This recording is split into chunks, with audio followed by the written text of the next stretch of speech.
Hi, this is Aaron with Zollotech, and today we're going to take a closer look at the HTC Incredibles camera. I've had some requests of people saying they haven't seen any instances where people have shown like what kind of options it has, that sort of thing. So I thought I'd show you what it has. It's pretty impressive.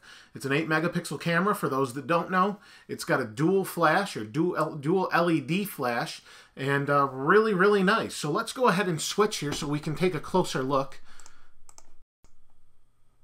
And there we go. So here's the Incredible. Let me go ahead and wake it up, slide down, and here we have the camera option, which is right there. Now it just switched, and you can see it's trying to figure out the white balance and things behind it. Let me see if we can get it to do something a little bit different. There we go.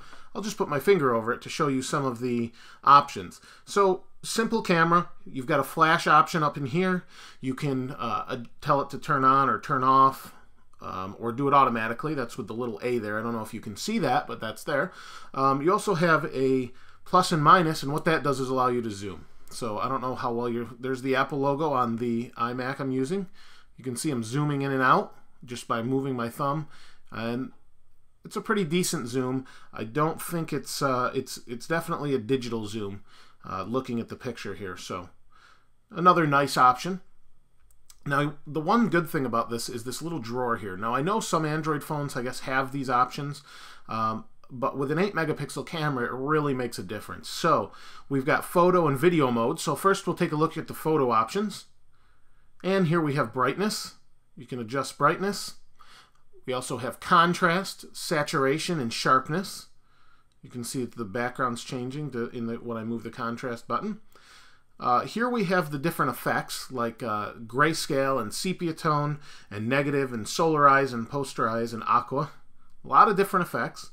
And down here we have all sorts of things such as white balance. You can put it in auto.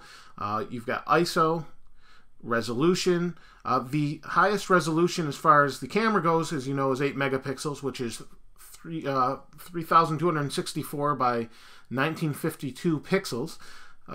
You also have a widescreen mode, and if it would stop there, okay, we can pick where we want the storage. There's qualities, there's timers, there's geotagging, and it goes on and on and on, as you can see. There's a lot of different settings that really make this very, very feature-rich.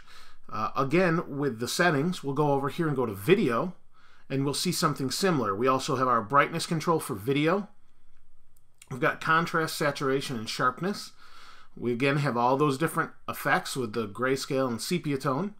And we also have all the white balance and resolutions. The highest resolution is 800 by 400. So that's really as high as you're going to get. You're not going to get HD, which I'm not sure why they don't do, because it's should be able to do 720p, but it can't. So maybe an update, I don't know. It's just something it doesn't do right now. So the other thing that's really nice is it's autofocus, just like the iPhone. So if I, again, focus here on that Apple logo, it will adjust. Now let me switch to photo mode so you can actually hear the lens adjust. If I touch that, if I focus here, you can't hear it. Let's see. It does have a motor that's kind of loud, and why it's not working right now, let me see if I can just get it out of the shot here. Yeah, it's not really, you can't hear it so much right now, but it does get quite loud when you're adjusting the focus sometimes. Here we have, just like an iPhone or any other phone at this point, we have our drawer with all of our different videos in it, and we can just scroll through that. Here's one we just did real short. If I want to send that, I hit this button. And we've got different things such as Bluetooth, Facebook for HTC Sense, Flickr, on and on and on, YouTube, that sort of thing. We can go back to pictures, we can trash it, or we can hit this and switch to a different way to view it. And that's pretty much it. Really nice camera. Definitely one of the highlights of this camera, or of this phone rather.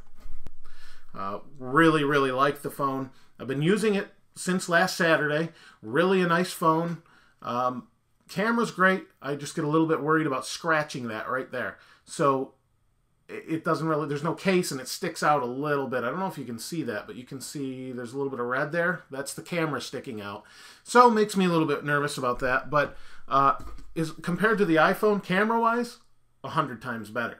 Hopefully they update the iPhone to compete, but right now, not even close as far as features and quality. It's good.